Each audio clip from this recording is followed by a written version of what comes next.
يسار الله.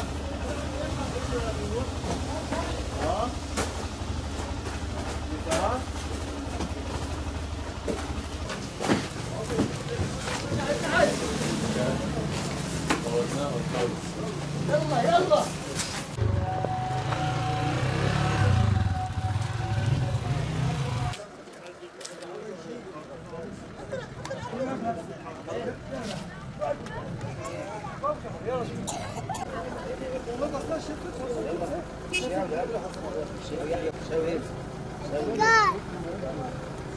يا شيخ دي آية شرعية هي أردوغان.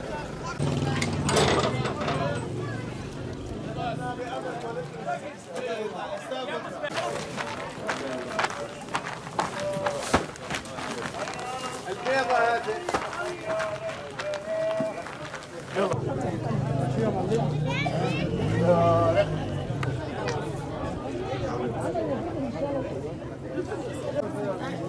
شكرات يا فندم. خلص 50 خلص رقم واحد يجي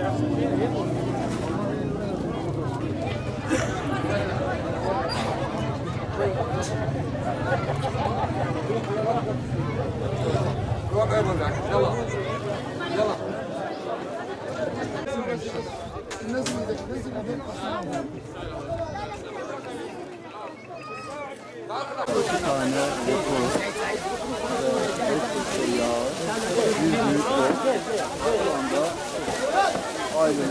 يلا يا سعيد.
سلم على الكاميرا يا بابا، سلم على الكاميرا.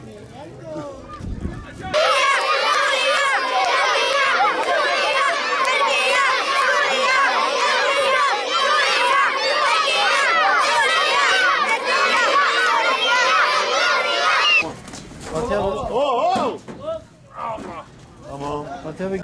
Tamam bir de bakalım. Osman abi tut onu sen. Fatma. 80 yetimhanenin bir yerdeyiz. Yetimler Vakfı'nın adaklarını burada inşallah keseceğiz şimdi. Onlara dağıtacağız. Allah hayırlarını kabul etsin.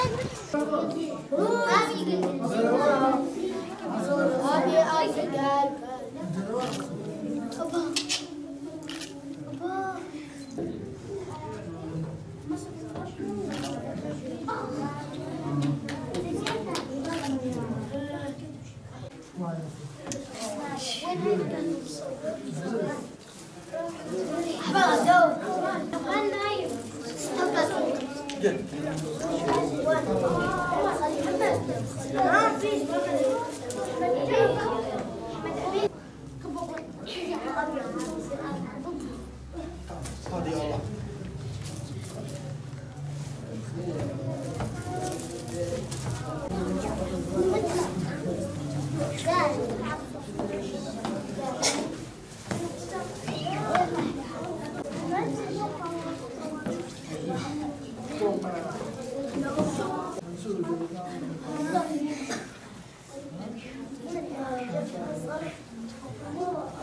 Türkiye'de getirdiğimiz malzemelerin arasında yetimler için gönderilmiş oldukları bazı şeyler, notlar vardı. Tabii çocuklar bunları iş yapmış, kendi elleriyle çizmişler.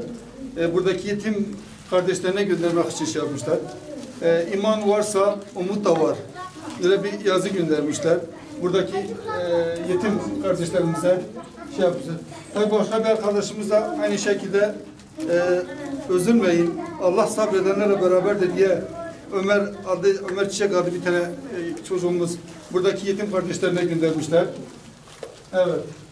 Tabii burada da yine aynı şekilde onlara dua şeklinde bir yazı göndermişler. Sabredin, Allah sizinle beraberdir diye buradaki kardeşlerimize göndermişler. Yavaş. Verirken bazı dağlar başını okşarsın. Devam.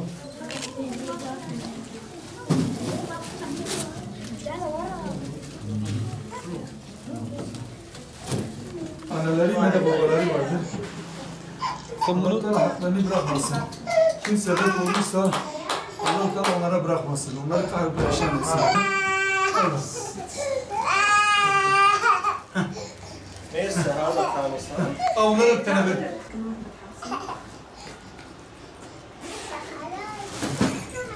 Eğitimle ilgili yarıştan sonra oralardan dolayı Yetimler Vakfı olarak, merkezi Diyarbakır'da bulunan Yetimler Vakfı olarak biz yaklaşık 2 tır gıdadır, battaniyedir, giyim malzemeleri, elbise, bu tür şeyleri, temizlik ürünleri getirdik.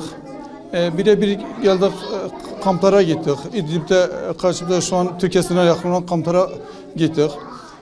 Gerçekten mağduriyet, çok büyük bir mağduriyet vardır. Kendi gözlerimizle gördük. Bir nebze de olsa onlara giydirmedir, gıdadır verdik. Tabii bizim getirdiklerimiz daha binde bir ihtiyaçlarını karşılamadılar.